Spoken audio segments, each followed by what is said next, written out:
What's going on, Central Unit? It's the Central Man here, so back again with another classic WCW slash NWA pay-per-view review. So this time going to review NWA Starcade 1987. This is the very first Starcade on pay-per-view because the last four Starcade event was on closed circuit television between 1983 until 1986. This show was at the UIC Pavilion, or right now it's called the Credit One Arena in Chicago, Illinois, on the 26th of November 1987. The attendance for the show was 8,000, and the buy rate for Starcade of 1987 is a 20,000 pay-per-view buys. Yeah, this is not just the first Starcade event on pay-per-view, and also this is the first pay-per-view of Jane Crockett Promotions. Like I said, the last four Starcades was on closed circuit television. And also, this is on the same day as the very first Survivor Series of 1987. I covered that pay-per-view a month ago. Go and check it out. And also, this is a cross-promotion event. It's between NWA and UWF. I'll get to that promotion later on in this review. Jim Ross and Tony Schiavone on commentary. The tagline for Starcade of 1987 is Chi-Town Heat. This is 2 years before the pay-per-view Chi-Town Rumble. I also covered that pay-per-view about 2 months ago. Anyway, so the first match to kick off Starcade of 87, we got a 6-man tag team match. We got Sting and the Freebirds. That is Michael Hayes and Jimmy Garvin taking on Eddie Gilbert, Larry Zbyszko, and Rick Steiner. So we got really future Hall of Famers in this match. Sting, Larry Zbyszko, and the Freebirds. Rick Steiner, not yet. I don't think WWE is going to adopt the Steiner brothers into the Hall of Fame because Scott Steiner left the WWE on very bad terms. I don't know about Rick. Not really sure. Anyway, a good opener. It ended into like this bullshit finish. It ended like a time limit draw. I'm guessing like PSAs trying to roll up Eddie Gilbert with a song flip roll up. Unfortunately, time expired. Yeah, it's a damn shame, but I think it was still a good match. The fans really crapping on Larry Zbyszko. Larry Zbyszko, he had a run in the WWF or the WWWF, the AWF. Not AWF, sorry, the AWA, sorry. And yeah, this promotion, NWA, he's bounced around with promotion after promotion in America. I think he feuded with Bruno Sammartino, Larry Zbyszko, or Gorilla Monsoon in the the World Wild Wrestling Federation. Anyway, so yeah, it was an okay match, but I wish they'd end this match with a decisive winner. And I'm guessing this is Sting's first pay-per-view match, and also with Rick Steiner because, like I said, this is a cross-promotion event, because they wrestled in the UWF. I'll get to it a bit shortly. Anyway, the next match is for the UWF Championship. Dr. Death Steve Williams defending the belt against Barry Windham. Like I said, this event is a cross-promotion event between Jim Crockett Promotions and the UWF. It's not the same UWF run by Herb Abrams. That'll be in later years in the, early to mid-90s. This UWF is run by Bill Watts. I done my research that UWF is going out of business. And this is before, I think it was purchased by the NWA. You can tell many stars are going to be in the NWA because the UWF is officially no more after this. So I think there was 2 unification matches. Anyway, so the match between Dr. Death Steve Williams and Barry Windham, it was okay, but wasn't great. They're both good workers, Steve Williams and Barry Windham, but they didn't gel that well. In the end, Steve Williams really rolled up Barry Windham to win this match and become the last ever UWF champion. The next match, oh boy, we got a Skywalker scaffold match between, we got the Midnight Express, That is Stan Lane and Bobby Eaton. They are the United States Tag Team Champions with both Jim Cornette and Big Bubba Rogers. Big Bubba Rogers is the future Big Boss Man, taking on the Rock and Roll Express.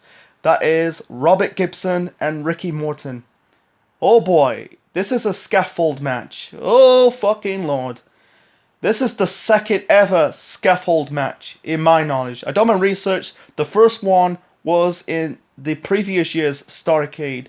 That was between the Road Warriors and I think it was the Midnight Express.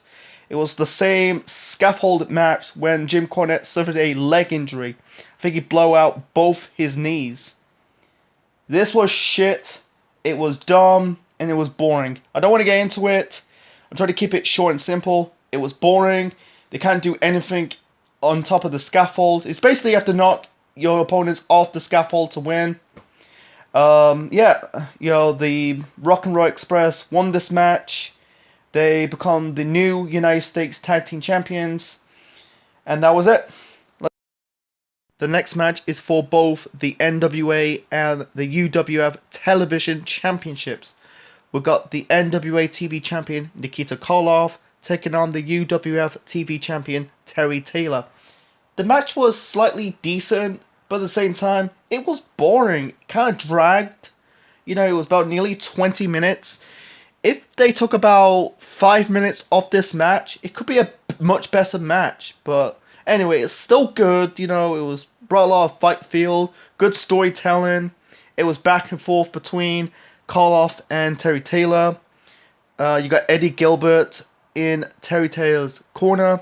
In the end, Nikita Koloff hit Terry Taylor with a clothesline to win this match and become a double champion, retain the NWA TV Championship, and become the last UWF TV champion at the same time. As for Terry Taylor, you know, this was his last appearance in the NWA. He came back in 1990, you know, part of the York Foundation. He had a run with the Von Erich territory, you know, the WCCW, and that will be in 1988, before completely shit the bed in the World Wrestling Federation, you know, as the Red Rooster. You know, that's another story for another time. The next match is for the NWA Tag Team Championships. We got Tully Blanchard and Arn Anderson represent the Four Horsemen, with JJ Dillon in their corner. They defended the belts against the Road Warriors, that is Hawk and Animal, with Paul Ellering in their corner. The match was one of the best matches of the show. You know, it's back and forth for both tag teams. You know, the fans really got into this match. The Road Warriors are super over. You know, it was so white hot.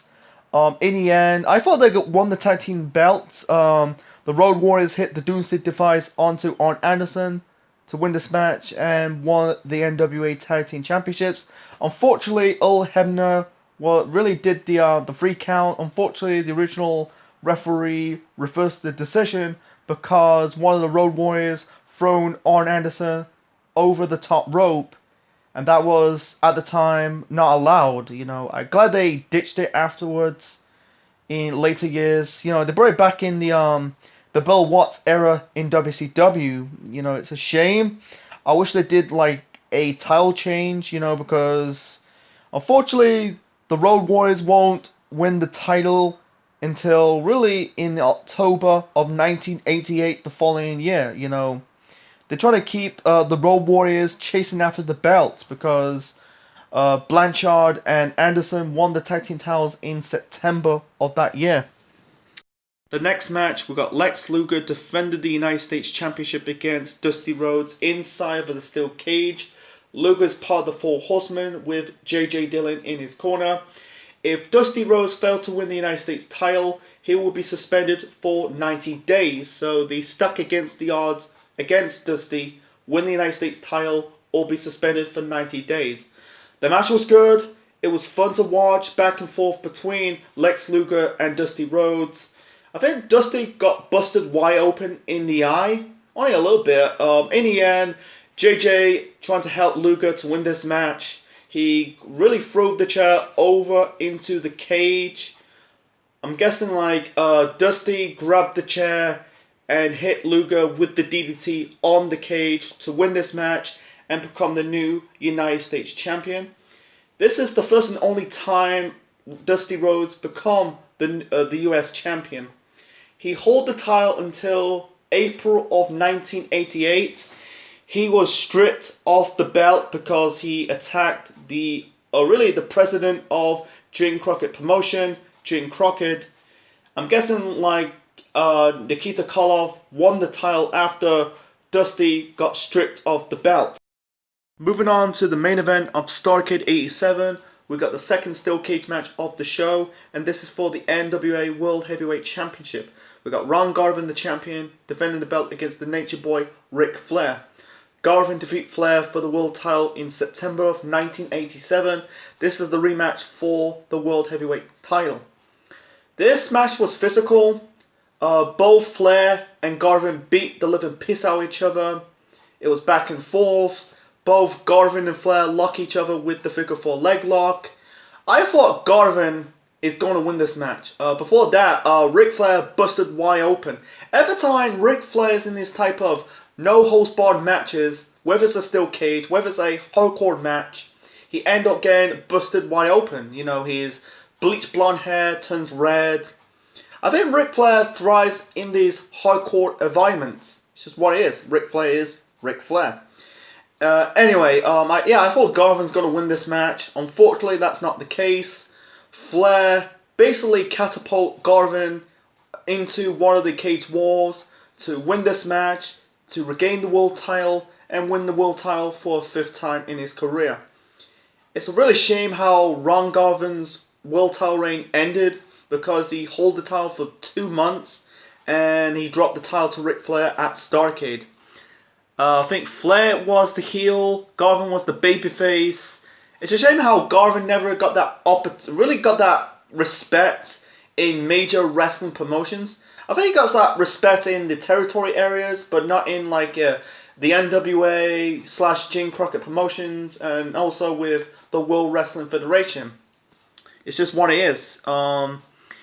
Unfortunately, Garvin's time in the NWA ended. He left the company in 1988 before going to the WWF. I think he had a run in the AWA, Vern Gagne's territories before he go to McMahon Land. He didn't really do much in the WWF. I think he feuded with Greg Valentine. He debuted at the Royal Rumble in '89. Feuded with Greg Valentine the whole of 1989. Then he left in 1990. And don't know what happens next. It's a shame. As for Ric Flair, he held the title until 1989 at Chi-Town Rumble against Ricky the Dragon Steamboat. For the whole bulk of '88, Ric Flair defended the title. Before he dropped the world title to Ricky Steamboat at Chi-Town Rumble. My final rating for Starcade 1987 is an 8 out of 10. This show was solid from top to bottom. He had some bullshit finish in matches like the opener ending in a draw and the tag team title match ending in a DQ, but there's still good matches. The only bad match on the show has to be the scaffold match between the Midnight Express versus the Rock and Roll Express for the United States Tag Team Championships. The only match in the OK has to be the UFW title match between Dr. Dev versus Barry Windham. Besides that, the opener, the tag team title match, Nikita Koloff versus Terry Taylor, and the 2 cage matches did deliver. Hope you enjoyed my review of Starcade 1987. Leave your thoughts in the comment section below, smash the like button, and subscribe to the Central Man Network on YouTube. Next time, we're keeping this Starcade trade going. We'll travel 4 years into the future, into the 1990s, into the WCW umbrella. Next time, I'm going to review Starcade 1991. This is the Central Man, officially signing out. Starcade 1987, I give it 2 thumbs up.